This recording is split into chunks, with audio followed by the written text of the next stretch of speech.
नमस्कार, मैं आरबी सिंह यादव और आप देख रहे हैं मेरा YouTube channel RB Singh Yadav editor. आज हम भाई दीपक शर्मा के चैनल से आपको वो कहानियाँ सुनवाएंगे जो शायद आपने कभी सुनी भी नहीं होंगी और देखी भी नहीं होंगी। आज भगवान राम की प्राण प्रतिष्ठा का दिन था उत्तर प्रदेश में, लेकिन हम थोड़ा इतिहास की तरफ भी ले चलेंगे। दीपक भाई उस पर प्रकाश डालेंगे। तो आप पहले दीपक भाई को सुनिए, फिर मैं भी अपनी बात आपसे कहूँगा। नमस्कार, मैं दीपक शर्मा और मेरे YouTube मंच पर आपका स्वागत। Thank you. दोस्तों, कुछ लोगों का कहना है कि मोदी जी दिन ब दिन अपनी लकीर बड़ी करते जा रहे हैं, बड़ी लकीर खींचते चले जा रहे हैं। लेकिन कुछ लोग ऐसा भी मानते हैं कि मोदी जी लकीर दरअसल छोटी कर रहे हैं, दिन ब दिन लकीर छोटी करते जा रहे हैं। अब सच क्या है, आज इसी को खंगालने की कोशिश करते हैं। अब अगर आप पीछे मुड़कर देखेंगे तो 1951 में 1951 में जब नेहरू जी की सरकार थी और सोमनाथ मंदिर का पुनर्निर्माण हुआ था, सरकार ने किया था रिकंस्ट्रक्शन, तब देश के पहले राष्ट्रपति राजेंद्र प्रसाद जी, उन्होंने उस मंदिर को जाके स्थापित किया।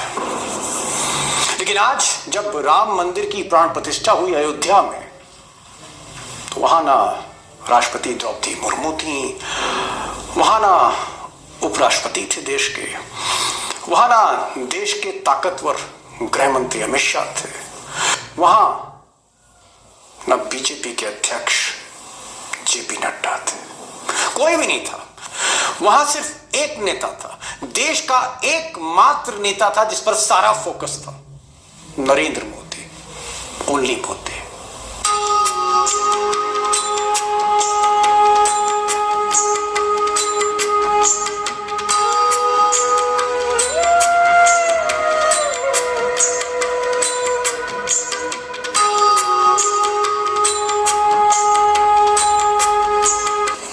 ऐसा नहीं है कि राम मंदिर के प्राण प्रतिष्ठा का निमंत्रण पर 22 जनवरी का जो इनविटेशन कार्ड है, ऐसा नहीं है कि वो अमित शाह जी को नहीं दिया गया। ऐसा नहीं है कि जो इनविटेशन कार्ड था वो जेपी नड्डा को नहीं दिया गया। जब देश के बाकी प्रमुख राष्ट्रीय दल, उनके अध्यक्षों को अगर इनविटेशन कार्ड दिया गया तो फिर नड्डा साहब को भी दिया गया, और कार्ड तो राजनाथ सिंह को भी दिया गया, नितिन गडकरी को भी दिया गया। और इनको जाना था, इनको 22 जनवरी को अमित शाह को, जेपी नड्डा को वहां रहना था। पूरी तैयारी थी उनके आगमन की, उनकी अगुवाई की। लेकिन आखिरी वक्त पर शायद ये डिसीजन हुआ कि अमित शाह दिल्ली में ही किसी मंदिर में रहेंगे, जेपी नड्डा दिल्ली में ही किसी मंदिर में रहेंगे, वहीं पर पूजा करेंगे, आरती करेंगे, पाठ करेंगे। राजनाथ सिंह भी कहीं ना कहीं रहेंगे, नितिन गडकरी भी कहीं ना करेंगे, और यही नहीं, राष्ट्रपति भी बाद में जाएंगे, उपराष्ट्रपति भी बाद में जाएंगे। अब सवाल यह है कि ये लकीर बड़ी की जा रही है, मोदी जी अपनी लकीर बड़ी कर रहे हैं ऐसा करके, या लकीर छोटी कर रहे हैं। दोस्तों, ऐसा भी नहीं है कि वहां पर अमित शाह के लिए या जेपी नड्डा के लिए या नितिन गडकरी के लिए या राजनाथ सिंह के लिए वहां पर कोई व्यवस्था नहीं थी। व्यवस्था तो वहां सैकड़ों लोगों के लिए थी। अगर तेंदुलकर जा सकते हैं, अमिताभ बच्चन जा सकते हैं, अनिल अंबानी जा सकते हैं, मुकेश अंबानी जा सकते हैं, आनंद महिंद्रा जा सकते हैं, पत्रकार जा सकते हैं, क्रिकेटर जा सकते हैं, देश के सारे सेलिब्रिटीज वहां जा सकते हैं सैकड़ों की तादाद में, तो फिर अमित शाह भी जा सकते थे, फिर नड्डा भी जा सकते थे। भाई दीपक शर्मा के चैनल को सब्सक्राइब करें, मेरे चैनल को भी सब्सक्राइब करना ना भूलें। राष्ट्रीय उत्सव से वीडियो थोड़ा लंबा है, अभी हम भाई अशोक वानखेड़े को भी क्या मकसद था, क्या उद्देश्य था, कौन सी लकीर खींची जा रही थी, और लकीर बड़ी खींची जा रही है, छोटी की जा रही है। मुझे लगता है आज ज्यादा वक्त नहीं लूंगा, सीधे चलता हूं टाइगर के पास, अशोक वानखेड़े के पास, क्योंकि आज बहुत कुछ बताने को है और टाइगर भी थोड़ा भावुक है, बहुत कुछ बोलना चाहते हैं। समय नहीं लूंगा, सीधे टाइगर के पास चलते हैं। टाइगर, पहला सब, पहले तो बात यह थी कि अमित शाह भी रहेंगे, ट्रस्ट का मंदिर है, सेंटर का ट्रस्ट है, तो गृह मंत्री का तो रहना जरूरी है। नेहरू भले ही ना रहे, लेकिन सरदार पटेल को तो रहना चाहिए था। लेकिन हम देखते हैं कि जो सरदार पटेल यानी अमित शाह जी, वो दिल्ली के एक मंदिर में है।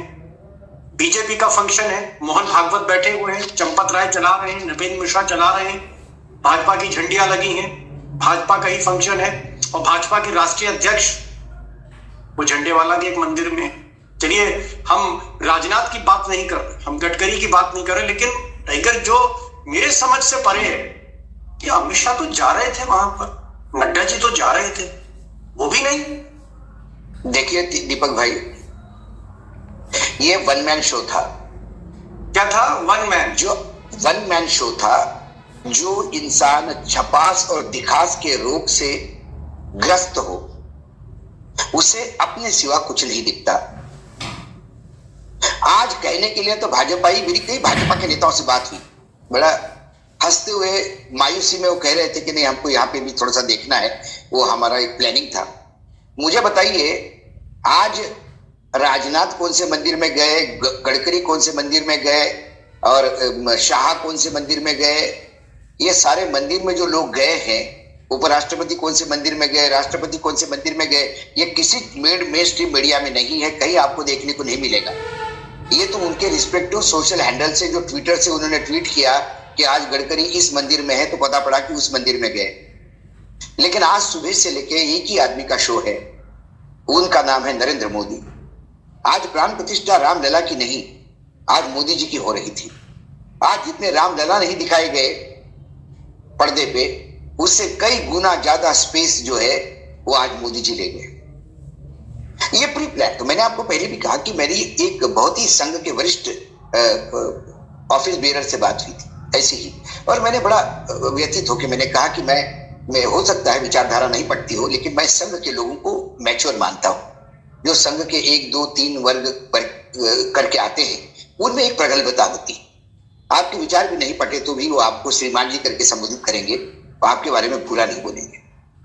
लेकिन मैंने कहा कि ये जो जिस हिसाब से आडवाणी जी को अपमानित किया गया कि आपने उनको बुलाया और फिर कहा कि वृद्धावस्था में है, आप आइए मत, ये आपके पास और कोई आदमी नहीं मिला चंपत राय के सिवाय भेजने के।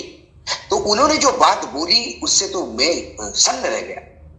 उन्हें कहा कि अशोक जी, चंपत राय बहुत सुलझे हुए इंसान है, हमारे संघ से गए हैं। लेकिन जब चंपत राय को ऊपर से डांट इस बात से पड़ी, आप सुनिए, एक ही स्टोरी में सारी स्टोरी के उत्तर हैं।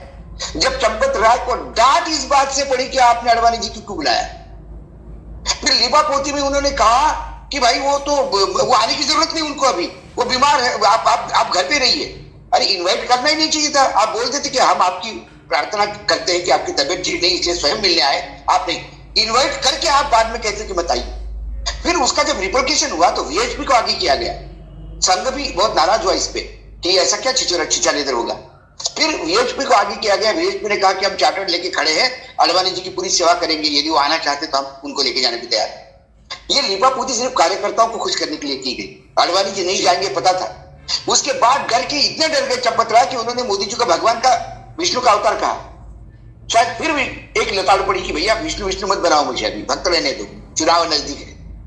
उसके बाद उनका इतना मोह भंग हो गया कि वो जो वीडियो आया एक चांदी के फूलों वाला, उसमें एक लाइन है, आप याद रखिएगा और ध्यान से सुनिए उस लाइन को फिर से एक बार वीडियो।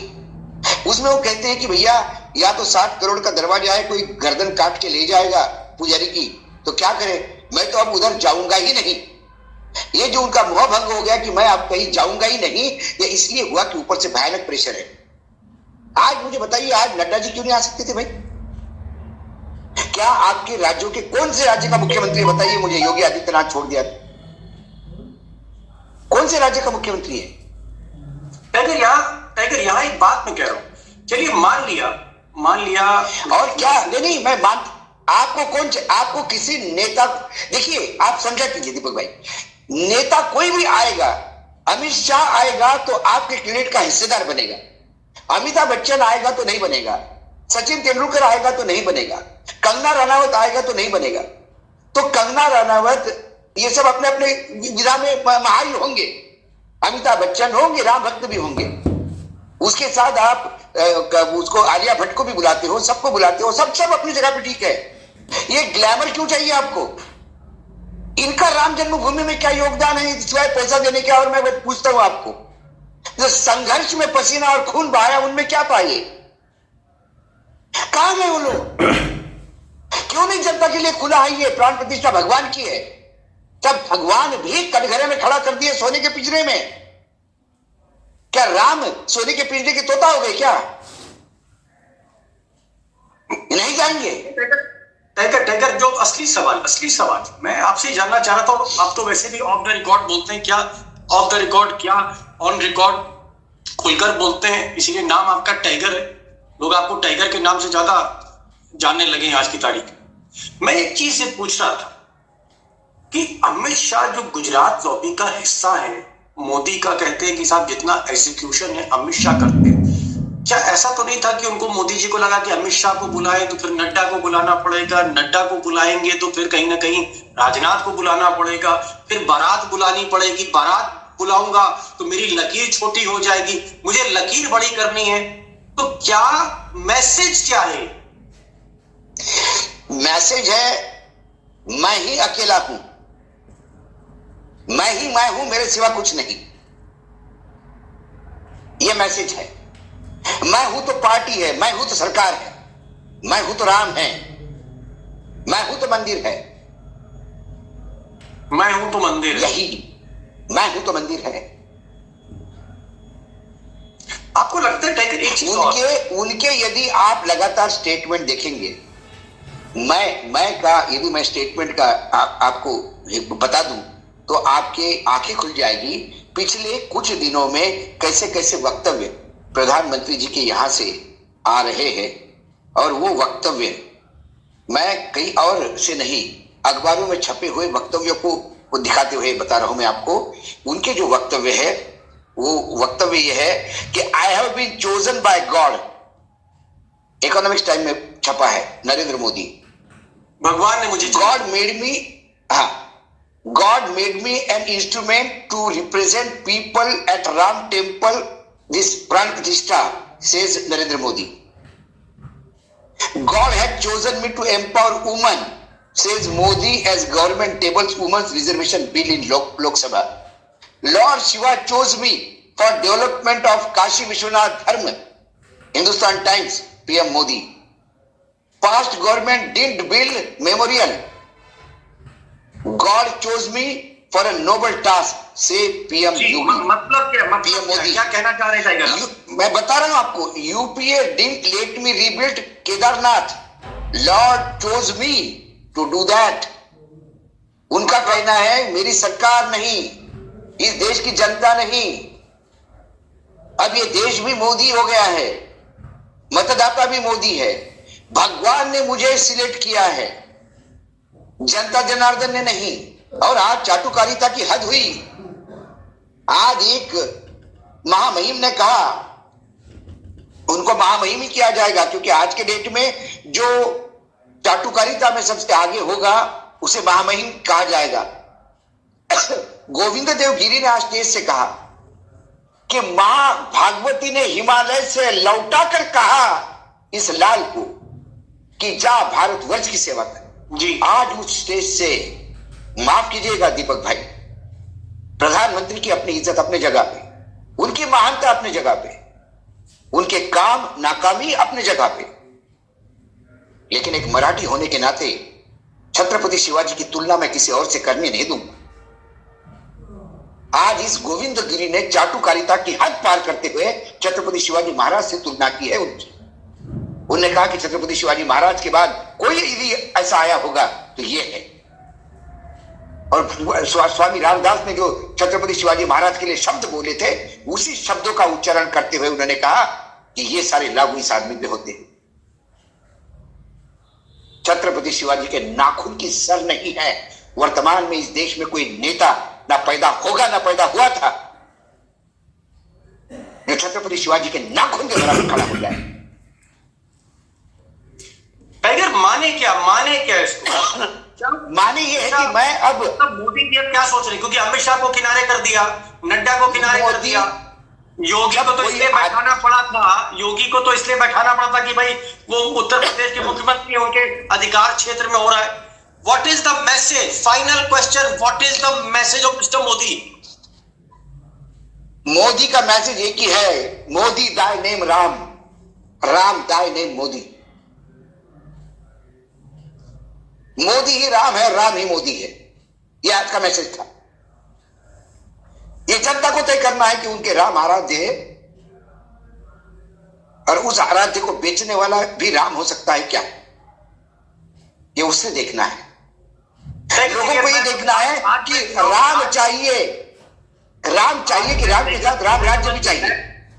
आपका मर्म समझ गया, सारी कहानी खोलकर आपने रख दी, प्याज के सारे छिलके आपने किनारे कर दिए।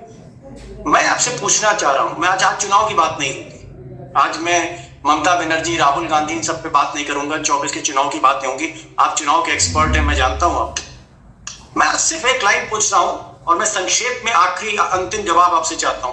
क्या मोदी मार्केटिंग के, ब्रांडिंग के सबसे बड़े भूतो न भविष्यति, क्या ये आदमी मार्केटिंग का सबसे बड़ा प्लेयर है जो हिंदुस्तान देख रहा है? नहीं, ये मार्केटिंग का बड़ा प्लेयर नहीं, ये मार्केटिंग का जुगाड़ू है। बड़ा प्लेयर वो होता है, वो बड़ा प्लेयर ये होता है कि तू तेरा ब्रांड लॉन्च कर, मैं मेरा ब्रांड लॉन्च करता। ये मेरी मार्केटिंग स्किल होगी कि दूध जैसी सफेदी, ये शब्द देने से कॉटेज इंडस्ट्री में बनने वाला निरमा भी सर्फ को पानी पिला गया। यह है ब्रांड, और यह है ब्रांड का मार्केटिंग। दूध जैसी। क्या है? मोदी जुगाड़ू है। किसी और ब्रांड को आगे न बढ़ने देना, ये उनका सबसे बड़ा यूएसपी है। और फिर खुद को कहते कि मैं सबसे बड़ा ब्रांड, समझ गया, सबसे बड़ा ब्रांड है तो फिर आज आडवाणी जी को भी आने देते। सबसे बड़ा ब्रांड है मार्केटिंग का तो आज राष्ट्रपति जी को भी आने देते। सबसे बड़ा ब्रांड है तो आज उन तमाम लोगों के सामने खड़े होते और फिर अपना कद नपवाते कि मैं कितना ऊंचा हूं। अरे अपने साथी का पेट नाप के खुद का सीना बताने वाले लोग बहुत होंगे, मर्द नहीं कहला। माफ कीजिएगा, मैं बहुत इमोशनल होकर बात कर रहा हूं क्योंकि आज राम की बात हो रही है, मेरे आराध्य की बात हो रही है। नहीं, मैं समझ रहा हूं, आप काफी रिलीजियस आदमी हैं और मैं उसका बहुत सम्मान करता हूं। आपने बड़ी बात कही आज कि मोदी ब्रांड के बहुत बड़े जादूगर नहीं बल्कि दूसरों का ब्रांड कम करके अपनी ब्रांडिंग करते हैं, और इसीलिए जो राजनीति से लोग जुड़े थे, जो सत्ता से लोग जुड़े थे, उनको कहीं ना कहीं आज दरवाजा दिखाया गया। नड्डा जी को कहा गया आप दिल्ली में रहिए, अमित शाह से कहा गया दिल्ली में रहिए, राजनाथ सिंह से कहा गया आप यहाँ रहिए, राष्ट्रपति से कहा कि आप राष्ट्रपति भवन में रहिए, उपराष्ट्रपति से कहा कि अब आप मत आइए। कुल मिलाकर अपना कद बड़ा करने के लिए बहुत सी लकीरें मिटाने की आज उन्होंने कोशिश करी, कम करने की कोशिश करी। ये आपका मैसेज है।